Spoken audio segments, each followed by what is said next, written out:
सब जानते हैं, आजादी के बाद कोटि कोटि जनों के पेट भरना बड़ी चुनौती थी। कि यही मेरे देश के किसान हैं जिन्होंने खून पसीना एक करके देश के अन्न के भंडार भर दिए।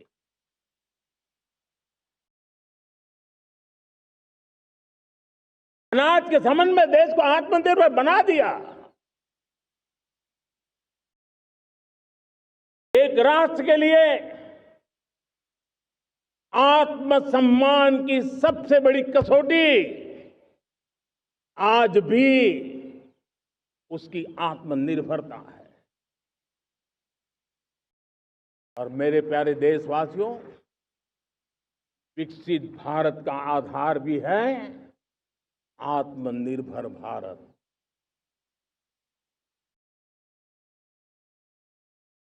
दूसरों पर ज्यादा निर्भर रहता है, उसकी आजादी पर उतना ही बड़ा प्रश्न चिन्ह लग जाता है।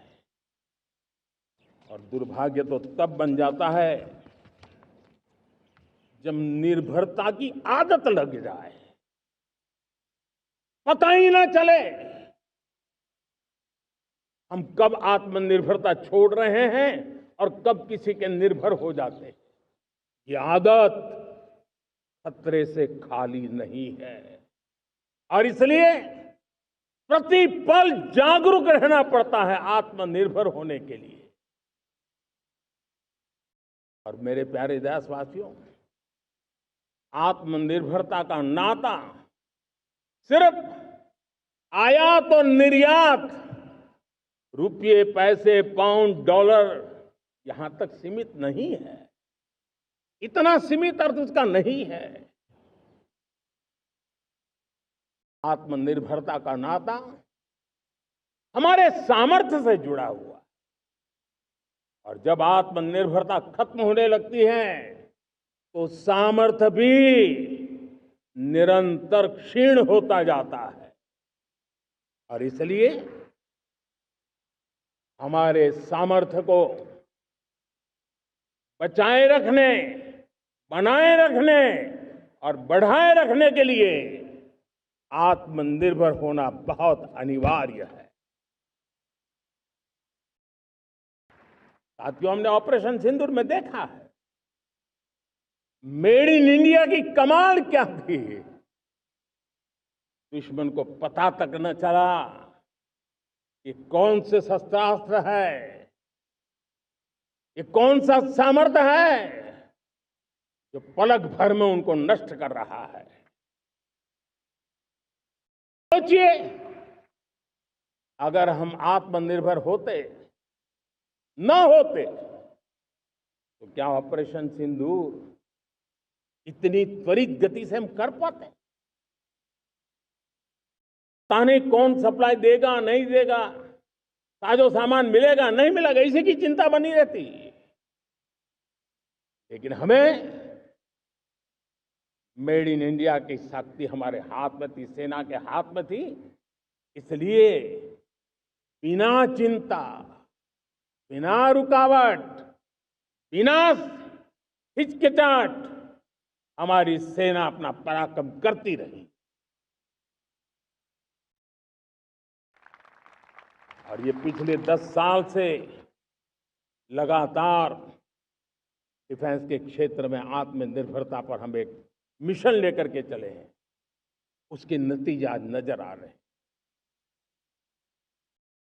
साथियों, मैं एक और विषय पर आपका ध्यान आकर्षित करना चाहता हूं।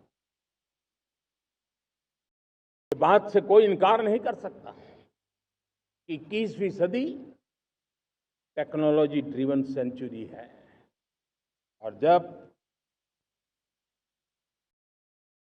टेक्नोलॉजी ड्रिवन है और इतिहास की तरफ नजर करें तो पता है, इतिहास गवाह है, जिन जिन देशों ने टेक्नोलॉजी में महारत हासिल की वो देश विकास की ऊंचाइयों को पार कर गए, शिखर पर पहुंच गए। आर्थिक शक्ति नए पैमाने पर पहुंचती गई। हम जब टेक्नोलॉजी के अलग अलग आयामों की बात करते हैं तो मैं आपका ध्यान आकर्षित करता हूं सेमीकंडक्टर्स पे। उदाहरण के तौर पे बताता हूं, मैं यहां लाल किले से किसी सरकार की आलोचना करने के लिए खड़ा नहीं हुआ और नहीं मैं करना चाहता, लेकिन देश की युवा पीढ़ी को जानकारी होना भी उतना जरूरी है। हमारे देश में 50-60 साल पहले सेमीकंडक्टर को लेकर के फाइलें शुरू हुई। 50-60 साल पहले फैक्ट्री का विचार चालू हुआ। आप मेरे नौजवानों जानकर के हैरान हो जाएंगे, आज सेमीकंडक्टर जो पूरी दुनिया की एक ताकत बन गया है, 50-60 साल पहले वो विचार, वो फाइलें अटक गई, लटक गई, अटक गई। सेमीकंडक्टर के विचार की ही भ्रूण हत्या हो गई। 50-60 साल गवा दी। हमारे बाद कई देश सेमीकंडक्टर में आज महारत हासिल करके दुनिया में अपनी ताकत को प्रस्थापित कर रहे हैं। साथियों, आज हमने उस बोझ से मुक्त होकर के मिशन मोड में सेमीकंडक्टर के काम को आगे बढ़ा है।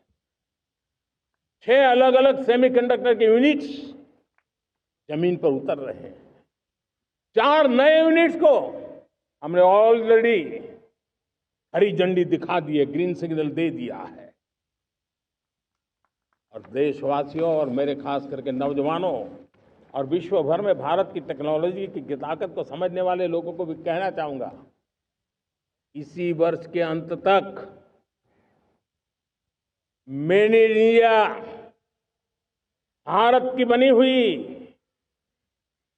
भारत में बनी हुई, भारत के लोगों द्वारा बनी हुई मेड इन इंडिया चिप्स बाजार में आ जाएगी।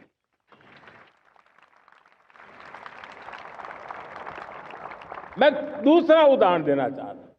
अब ऊर्जा के क्षेत्र में हम सब जानते हैं कि हम एनर्जी के लिए बहुत सारे देशों पर डिपेंडेंट है। पेट्रोल हो, डीजल हो, गैस हो, लाखों करोड़ रुपए हमें खर्च करके लाना पड़ता है। हमें इस संकट से देश को आत्मनिर्भर बनाना, ऊर्जा में आत्मनिर्भर बनाना बहुत जरूरी है। हमने बीड़ा उठाया और आज 11 वर्ष में सोलर एनर्जी 30 गुना बढ़ चुकी है। हम नए नए डैम बना रहे हैं ताकि हाइड्रो का विस्तार हो और हमें क्लीन एनर्जी की उपलब्ध हो। भारत मिशन ग्रीन हाइड्रोजन लेकर के आज हजारों करोड़ रुपए इन्वेस्ट कर रहा है। भविष्य की ऊर्जा को ध्यान में रख करके, ऊर्जा के क्षेत्रों को ध्यान में रख करके